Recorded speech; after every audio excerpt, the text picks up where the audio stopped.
Well, hello there. Welcome back to the Thai EXPAT Daily Show. As always, I'm Kieran Mack and I'm here to bring you the top 4 stories here in Thailand in the last few days. So delighted you could tune in with us. Before we get into this show, don't forget, if you're watching us on YouTube, like this video, subscribe to the channel and do share us if you get some kind of value out of it. If you're a person who likes to listen, on your phone or something like that, we're available on all podcast players. So simply subscribe, and when a new episode comes up, it'll be automatically downloaded onto your podcast player and you can listen to us whenever you are free. That also is very helpful towards the show. So let's jump into the first story of the day, which is in relation to the Chinese the story in relation to the VVIP police escort business that's been going on in Thailand for the last few years. Now, the Thai PBS World has a story in relation to the Chinese national and the tour operator are now to be questioned in the police escort scandal. A tour operator and a Chinese tourist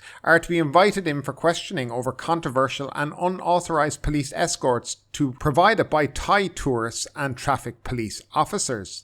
Police Major General Archon Kraitong, spokesperson of the Royal Thai Police, said on Monday that 2 traffic police officers and a tourist police officer are now under investigation by their respective agencies for providing an escort to a female Chinese tourist. He said that the tourist police officer, Police Captain Sampal, picked up the Chinese tourist at Suvarnabhumi Airport in Bangkok and escorted her through a special immigration channel out of the airport to a waiting car, which was then escorted by a traffic police officer on his motorcycle to her hotel in Bangkok. He said that both the motorcycle and the car used to take the tourist from the airport to her hotel were privately owned, but had been modified to look like official escort vehicles, adding that the 2 traffic police officers had been charged with violating the land traffic law and the law regarding official signage. Now, there's some big charges brought against you, right? The police spokesman said that the police investigators are trying to discover whether the 3 officers had received 7,000 baht as claimed by the tourists for the unauthorized escort service. He said that the National Police Chief has instructed the probe teams to determine how long the 3 police officers have been providing this moonlighting escort service to foreign tourists and whether more police are involved in the malpractice. According to a cabinet ruling in 2001, police escort services are only provided to groups of people, not to an individual, and permission has to be granted by the traffic police commander on a case-by-case basis. The unauthorized escort service was disclosed by the tourist herself on social media, boasting about the special police service which she said was provided. Her post sparked an uproar among netizens against the police. So there you go. Seems like the police are somewhat taking it seriously, but a lot of information I've seen, this is not uncommon and it's been going on quite a while. I think the issue here is they've been basically caught, that it's been publicized so openly on TikTok, and obviously people got onto that viral video and now we have to do something about it. Oh, this is unauthorized, but they also say that special groups can book it, which really makes you wonder, why could a group be able to book a police escort? As the police job is pretty simple, to enforce the law in the country. I don't know where they get the idea that even if you had a group of people, you could book them to bring you to an escort. That seems a bit nonsensical too. Actually, it seems like they're trying to cover themselves for when somebody comes out and says, well, there was a busload of Chinese tourists who got a special escort from Bangkok to Pattaya, last month. And they'll go, oh, well, that's covered, because, we're allowed to do that. But again, I'm not quite sure whether they're going to get away with that. Of course, what's going to happen. Swept under the rug and nobody will ever hear about it ever again, because that's how things work here. It's a shame, really, because one of the things, and I've been researching a lot about this, is police in Thailand, and the salaries that they make are very, very small. I mean, we're talking just above minimum wage in Thailand. And that many police have to pay for their uniforms, have to pay for their gun, have to pay for the bullets. Many have to supply their own vehicles and actually fit them up themselves. So when they say that, that they're picked up in unauthorized vehicles, the issue is many motorbikes in Thailand that use the police on, right, look like regular motorbikes with, kind of a sign for police on it. If you generally, you never see like a fleet of motorbikes that are all the same. So it's mainly because they have to pay for these themselves. Again, maybe if you want to get rid of the corruption in the police And rather than subjecting them to having to pay for all this stuff, which should be given to them already, you pay them a decent salary and a decent wage. And then they would have an opportunity, and then at least maybe the lure of the corruption wouldn't be so strong. But paying them, just above minimum wage, I think is ridiculous. Another thing I saw recently was that a politician was caught doing something, bribes maybe or something, or doing some extra business. And the reason he was doing, he's an MP, I think, and the reason he was doing it was because he can't make any money. As an MP, he gets a salary of 100,000 baht per month. Now, you might say that's a lot of money in Thailand. It is a lot of money, I guess, in Thailand. Except that the MP has to pay for all his staff out of this 100,000 and all the expenses. And it seems like at the end of the month, after he paid everyone, he had no money left because, an MP normally has a staff. And he has to pay that out of the 100,000. So it does seem that the manner in which things are set up are, basically, kind of push people towards a certain level of corruption to make ends meet. Again, I think that's something definitely that should be looked at. Now, getting onto more corruption. Because it seems like the Chinese, the police have been in the news quite a lot. But former Immigration Bureau chiefs are to face bribery charges. Now, this is another big story here in Thailand. The Royal Thai Police will file charges against 3 former Immigration Bureau division commanders alleged to have taken bribes in exchange for approving non-immigrant visas for more than 3,000 Chinese nationals. Police General Surachat Hakparn, now his nickname is Big Joke, and it's not as in he's a joke. This guy is, actually this copper is probably one of the good ones. He's the Deputy National Police Chief, said yesterday that the officers will be charged with violating Section 149 and 157 of the Criminal Code, which focuses on illicit power abuse. The accusation surfaced when former politician Chuvat Kumalavisit held a press conference in December about 3 IB commanders in Khon Kaen and Chiang Mai he claimed were accepting bribes of between 100,000 and 300,000 per non-immigrant visa approval. The approvals were issued to 3,325 Chinese nationals between 2020 and 2022. Now, what's interesting, by the way, before we go into that, is that this was during COVID. So, we had that special COVID visa that was pretty much going on for two and a half years. So, I'm not knowing these nationals were all too smart either. He said a Chinese legal firm and a foundation were set up to serve Chinese nationals who traveled to Thailand with a tourist visa, but got on to get non-immigrant visas without meeting the necessary business or volunteer criteria. He said Chayanat Tuhau Karanayat, who faces several charges related to narcotics and money laundering, had advertised in China that his company could provide the service. Some of these who received improperly issued non-immigrant visas went on to set up grey businesses in Thailand, he added. By the way, grey businesses are just illegal businesses. Mr. Chuvit claimed that the 2 of the men were former classmates of Police General Surachat at the Royal Police Cadet Academy, and he openly questioned whether he would dare to do something about it. We'll get on back to Police General Surachat in a few minutes. Speaking to reporters yesterday, however, Police General Surachat said the RTP is taking the matter very seriously and around 80 immigration staff have been questioned already. On January 30, RTP investigators will meet to review the case and decide whether to press additional charges against the officers. He said the investigation is 90% complete, and once the paperwork is finalised, charges will be submitted to the National Anti-Corruption Commission before being forwarded to prosecutors.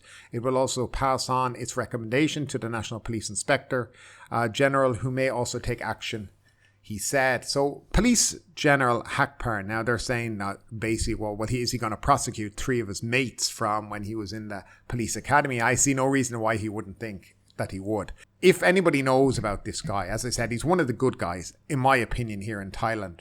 He was in charge of immigration, and I don't even remember before COVID, he could be regularly seen himself, doing investigations, doing raids, capturing people illegally working, or even worse than that, illegally doing illegal business, foreigners or whatever that was. And he was really, he seemed to be straight up the middle. And then abruptly, he got transferred to an inactive post. Nobody knew why. It turns out what really seems to have gone on was he found basically, within the immigration department, a huge corruption scandal with all these, when you come into Thailand, these immigration scanning machines, you put your fingers up, the whole system. Well, they had got an old system, I think back in 2017, 2016. And he found a whole corruption within this and how it was purchased, who it was purchased from. And he suddenly was transferred to an inactive post. Then he disappeared for a couple of years. And during his time, somebody tried to assassinate him, literally tried to kill him. And then about a year later, he made his dramatic return as deputy chief of Thailand, basically. So now he's been doing various different investigations, and it normally seems to be involving police and other things like that who he's actually investigating. But he's been doing a very good job, and he's one of the few that you could say is really one of the good guys, as I said, in my opinion. But, I'm sure there's a lot of good police in Thailand too, but there's always a few corrupt amongst, and they're the ones that ruin the reputation of all the good ones that are out there. So yes, hopefully these things get sewn up. I mean, as if anybody would be surprised that there could be bribes in relation to getting visas too. I mean, just think of it like this. All these visa agents that you see in Thailand, visa agents are normally there because a lot of people don't meet the criteria to get the visa by themselves. So they need a visa agent. And a visa agent, at the end of the day, there's always something a little dodgy going on to get that visa. And that's why they say if you start using visa agents, you'll find, and you want to leave a visa agent and do it by yourself, you may find it a lot more difficult because they may have done something that wasn't totally legal. And that may come up then when you try to go it alone to get your own visa. But again, that's another story in another day. Now we'll move along to some more news about hotel subsidy and daily vouchers to promote tourism here in Thailand. Now, if you've listened to my show during the COVID, you would have heard about this We Travel Together program where the government basically were subsidizing hotel stays. Now, the economy is doing so well, but they've decided to bring it out again, and it has me a little confused about it. But the cabinet on Tuesday approved a budget of 3.95 billion baht to stimulate tourism, including 2.02 billion baht for room discounts and food tour vouchers from February to September. Under the fifth phase of the We Travel Together scheme, 560,000 hotel room nights will be available for booking by Thai applicants, said Anuka Bunparasi, the acting government spokesman. The government will pay 40% of room rates, but not over 3,000 baht per room per night. Each applicant is entitled to no more than 5 room nights. Applicants aged 18 and over will receive a 600 baht voucher for daily spending on food and tours. The offers would be available nationwide. The program should benefit about 11 million workers in tourism. Okay, so we'll stop there for a second. It should benefit 11 million workers. No, it's going to benefit the businesses, the hotels, who will continue to pay their staff the same salary. So that part, I'm not quite 100% sure where that came from, and related sectors, and lead to the circulation of 12.5 billion baht in the national economy. The remaining 1.93 billion baht of the budget will be used to encourage Thai and foreign tourists to travel more in the country, especially to secondary destinations. The sum would fund tourism promotional campaigns and tourism-related product developments, the spokesman said. Now, this is a bit of a strange one because I'm not sure that, what's the amount again, 3.95 billion baht of the taxpayers' money is needed to stimulate Thai nationals to go on holidays. And I find it highly unfair on people who pay their tax in this country to see their tax now being doled out for something like this when it's clearly not needed. Phuket is booming. Pattaya is booming. Bangkok is booming. I mean, the country is back swinging again after COVID. Tourism numbers are on the up. Now, do we need to do this? And then also, here's the other thing is, I hate to say it, but not everybody can afford. This is like trying to lure people in to go on holiday when they can't really afford it. At the end of the day, if you can afford to go stay in a hotel, you can afford to go stay there. But this idea that people should spend their money to travel and stay in hotels to support the hospitality industry, I think is slightly wrong. Let's get our priorities right. Let's use the 3.95 billion baht to, feed homeless people, to get places for homeless people to stay. to help, low-income workers and families and people who are, living just on the edge of society. Wouldn't that be a better way to spend the money than give it to people to go and hit a 5-star hotel for the weekend, put their feet up, enjoy their mojito on the beach, and have a nice steak and prawns for their dinner? I mean, where is the priorities within the government when it comes to, helping the poorer people in society? By the way, just to let you know, this program is only for Thai nationals, just to let you know. But if you're married to a Thai, you could obviously avail of it too. But that's near here nor there. But my point being is, it's a complete waste of money. The hotels are back doing a lot better. Hotels don't need the government's money. I mean, they'll happily take it, but do they need it? Absolutely not. And in my opinion, this money would be a lot better served being spent on people who really need it. I prefer, my tax money that I pay in this country, right, to be going to people who don't have anything, rather than to somebody in a nice BMW pulls up at, JW Marriott to check in after getting his little discount for the weekend so he can go stay there. It just doesn't make sense. It's not needed, and it's a complete waste of money. But this is the real lack of scrutiny on government as well, that the opposition party should be ashamed of themselves for not putting a hand up and saying no to this too. It really isn't needed at the moment. This is obviously my opinion, but look, this is my show too, so I'm going to give my opinion on it. There are people in this country who badly could do with a little bit of that money, and to see it being spent so people can take a holiday for the weekend, in my opinion, is scandalous. But I'd love to know what you think about it. Do you think spending that kind of money so people can take a holiday is the right thing to do when so many people have nothing or very little? I'd love to know your opinion, guys, on it, as always, down below in the comment section. And finally, as much as COVID has been, well, actually, no, it's still in the news a lot, especially here in Thailand. But if you are coming to Thailand or you're a foreigner, this is some news that maybe be useful to you or not. COVID vaccination centres are to be set up in all provinces for foreign tourists. At least one COVID-19 vaccination centre will be set up in every province in Thailand to provide services at a cost, exclusively for foreign tourists on a voluntary basis. Of course, it's voluntary. I mean, seriously. This will not affect the vaccine supplies reserved for Thai citizens, according to Public Health Permanent Secretary. He said that foreign long-term stayers, members of the diplomatic corps and their families are eligible for free vaccinations. Vaccination centres for foreign tourists were launched on January 18th at the Ban Rak Medical Centre at the Institute of Urban Disease Control and Prevention in Bangkok, in Chiang Mai, Chonburi and Songkhla provinces. These services are also available for tourists at the Institute of Dermatology and some other places around Bangkok. The vaccination fee are 800 baht for one dose of AstraZeneca vaccine and 1,000 baht for a Pfizer dose, plus the 380 baht service fee. So, if you come to Thailand and decide you're a tourist, you come here, you decide get a vaccination, you have two choices. You can pay 800 baht for AstraZeneca or you can pay 1,000 baht for Pfizer, and you'll pay 380 baht service fee. If you are working here in Thailand or a long-term resident, so you have a non-immigrant something visa like this, you can still go and get it for free. I can confirm that is the case. I had a dose of Pfizer recently and it was free and painless, by the way. Just painless as in there was no queue. So I went to the hospital. I draw back to the time during COVID when, we were all fighting to get vaccines. And then when you finally got there, you spend 4 to 5 hours in this crazy queue here in Thailand, waiting to get your vaccine. And it was like half your day taken getting the vaccine, but you felt, oh yes, I've got it, I went 2 weeks ago and I think it took no more than 20 minutes from the time I went to the reception desk to go through the different little steps along the way to getting the vaccine.